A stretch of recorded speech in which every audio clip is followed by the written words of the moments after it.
حضرات گرامی قدر، معزز سامعین کرام اور میرے عزیز دوستوں، بزرگوں اور بھائیوں، تمام قسم کی حمد و ثنا، بڑائی اور بزرگی اس وحدہ لا شریک خالق کائنات، مالک ارض و سما کے لیے لائق و زیبا ہے، جس نے تمام کائنات کو اپنی قدرت سے پیدا فرمایا۔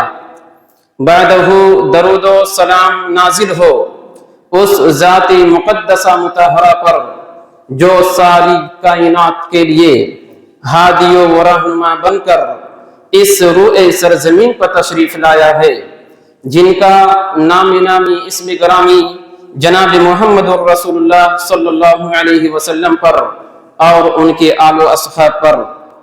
حضرات گرامی، اللہ رب العالمین کا بے حد احسان اور فضل ہے کہ اس نے ہمیں زندگی میں ایک مرتبہ پھر یہ ماہ مبارک کی مبارک گھڑیاں نصیب فرمائی۔ اس مبارک مہینے کو پانا یقیناً خوش نصیبی ہے، سعادت مندی کی بات ہے ان لوگوں کے لیے جو اللہ رب العالمین کی رضا کو اور اس کی بندگی کو مقصد زندگی بناتے ہیں۔ حضرات گرامی، اس وقت ہم ماہ رمضان میں داخل ہو چکے ہیں، اس لیے ہم میں سے ہر شخص کو چاہیے، چاہے وہ چھوٹا ہو، بڑا ہو، بزرگ ہو، مرد ہو، عورت ہو، ہر ایک کو چاہیے کہ اس ماہ مبارک کی ایک ایک منٹ کو ضائع کرنے سے بچیں، اور جس قدر آپ اپنی آخرت کے لیے زیادہ سفر تیار کر سکتے ہیں آپ کو کرنا چاہیے۔ آپ کو اپنی آخرت کو بنانے کے لیے، اپنی آخرت کو سنوارنے کے لیے جس قدر آپ کو محنت کرنی چاہیے آپ کو ہر حال میں کرنا چاہیے۔ حضرات گرامی، یہ جو مبارک مہینہ ہے یہ ہماری تربیت کے لیے آتا ہے، یہ ہمیں ہر 11 مہینے کے بعد یہ مہینہ لوٹ کر آتا ہے تاکہ ہماری ایسی تربیت کرے جس کی روشنی میں ہم سال کے بقیہ 11 مہینوں میں اپنی زندگی کو گزار سکیں۔ یہ تربیت ہمیں اس مہینے کے اندر کرتا ہے، اور آپ کو بتا دوں کہ اس مبارک مہینے کے اندر ہم جتنی عبادتیں کرتے ہیں ان ساری عبادتوں کا سبق اگر ہم ایک لفظ میں بیان کرنا چاہیں تو وہ لفظ ہے صبر۔ جس طرح اللہ رب العالمین نے رمضان یہ روزے کے مقصد کو ایک لفظ میں بیان کیا، لفظ تقویٰ میں، اسی طرح سے جیسا کہ اللہ نے سورہ بقرہ میں کہا، یا ایھا الذین آمنوا کتب علیکم الصیام کما کتب علی الذین من قبلکم لعلکم تتقون، کہ اے لوگو تم پر رمضان کے روزے فرض کر دیے گئے جس طرح تم سے پہلی امتوں پر فرض کیا گیا۔ کیوں؟ مقصد کیا ہے؟ اللہ نے یہ روزے کو ہمارے اوپر کیوں فرض کیا؟ اللہ آگے خود جواب دے رہا ہے، لعلکم تتقون، تاکہ تم متقی بن سکو، پرہیزگار بن سکو۔ اسی طرح سے جس طرح اللہ نے رمضان کے روزے کے مقصد کو ایک لفظ میں سمو کر رکھ دیا، لفظ تقویٰ کے اندر، اسی طرح سے اس پوری عبادت سے ہمیں جو سبق ملتا ہے اس کو اگر ہم بیان کرنا چاہیں تو وہ ہے لفظ صبر۔ اور آپ کو پتا ہے یہ صبر کی اہمیت کسی سے مخفی نہیں ہے، صبر کی اہمیت کسی سے پوشیدہ نہیں ہے۔ آپ انبیاء کرام علیہ السلام کی زندگی کی تاریخ اٹھا کر کے دیکھیے، آپ کو پتا چلے گا ایک ایک پیغمبر کی زندگی شروع سے لے کر آخر تک آپ صبر ہی صبر پائیں گے۔ اسی لیے اللہ رب العالمین نے اپنے حبیب جناب محمد رسول اللہ صلی اللہ علیہ وسلم کو خطاب کر کے کہا، اگرچہ اللہ نے خطاب اپنے نبی کو کیا لیکن ضمناً آپ کی پوری امت مراد ہے۔ جہاں بھی اللہ نے قرآن مجید میں اپنے نبی کو خطاب کیا تو صرف نبی مراد نہیں ہوتے ہیں بلکہ نبی کی پوری امت مخاطب ہوتی ہے۔ اللہ رب العالمین نے اپنے نبی کو